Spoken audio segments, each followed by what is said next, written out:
Why you don't want to set it and forget it when it comes to estate planning in railroad retirement.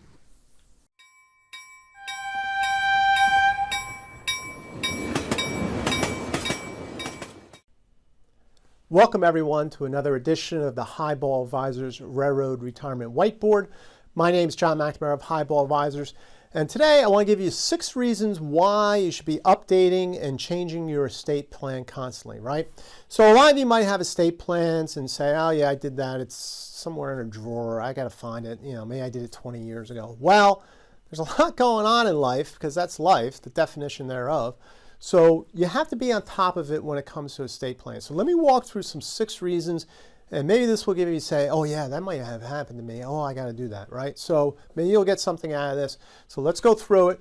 So the first one, right? Beneficiaries and fiduciaries, okay? Well, you might have had, somebody in charge of your will, that lawyer down the road. Well, he might be retired or he might be gone. So he's not a fiduciary anymore, right? Is he correct? Is he there? Check that out, right? How about beneficiaries? Unfortunately, sometimes your beneficiary might pass away or something, right? Got to update that. Update it, right? Or maybe you say, you know what? When something happens, I want to give a lot of money to charity. Well, maybe the charity dissolved, and now where's the money go? Well, the government knows what to do with it, right? Or life comes up, things are different than they were 15, 20 years ago. You might have just changed your mind, and you need to update it, right? So that's that fluidity that I'm talking about, right? Now, next thing, family changes. I know my family's changing, right? All families changing. You might have a new child or a grandchild come in. You want to make sure that maybe they're updated on the beneficiary list. Maybe your child turns 18, right? Now they're adults and you want to change that, right? How does that, right? You don't need anybody to look after them. They're 18. Maybe your adult child matures, right? Finally they say, you know what, I think they can handle some money now if I pass along something to them. So I might want to update that on the adult child. Maybe there's a new marriage in your life, right? That's important, right? Or there's a divorce, you got to update those beneficiaries, make sure those are all up to date properly, right? So that's the family changes part, right? So as you can see, there's stuff going, you're like, oh yeah, this is my life too.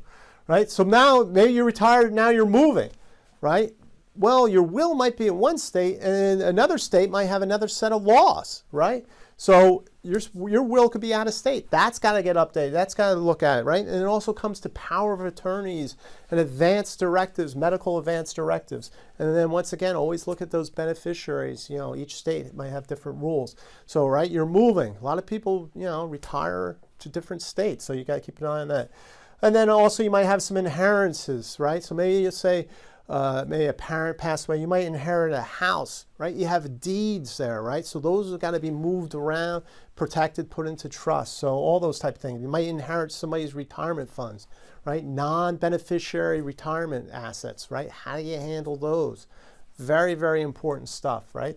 Because now you have new accounts, you got to update beneficiaries on those. Who do you want to be beneficiary on those? Another important things. How about, you're buying a home. Got to update the insurances on that, right? That's important.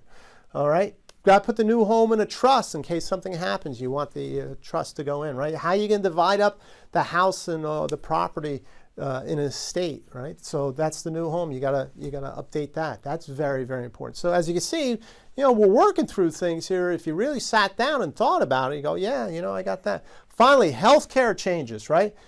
Maybe, what's my healthcare situation? It probably looks a little different as you're getting closer into retirement. So you got to make sure you have the healthcare directive, right? Is that up to date? Is everything there, right? The medical power of attorney. And unfortunately, right, even mental competence, right? Sometimes you're not always going to be, on top of your game, so to speak. So there might be changes there. Who's going to help you change the your estate planning properly if something unfortunately might happen to you on a mental capacity, right? So all these things have to be put into your estate planning, all right? Very, very important. At Highball Advisors, yeah, okay, we do investments and it's important, right? You want to grow the money. Everybody wants to do this. But this is just as important, right? I put this right up here. I mean, you work your whole life and everything goes out the window. That's, what was that all about, right? So you want to make sure this part is just, cross the T's, dot the I's, and you're in good shape, all right? But you got to keep looking at it. Got to keep looking at it. So I hope you found this helpful. Reach out to me if you have any questions. This is, once again, part of the boarding for railroad retirement process. You know, it's not just investments. We're doing estate planning. We're doing tax planning. All these things, they all come together. So very important. So reach out, sign up for that. I think you'll get a lot of good, useful information out of that. As always, please subscribe to my YouTube channel. Growing. Love it. Love to see it. Sign up for the notifications when I put out new videos. In the meantime, everyone, please stay safe, stay on track, and take care. So long, everybody.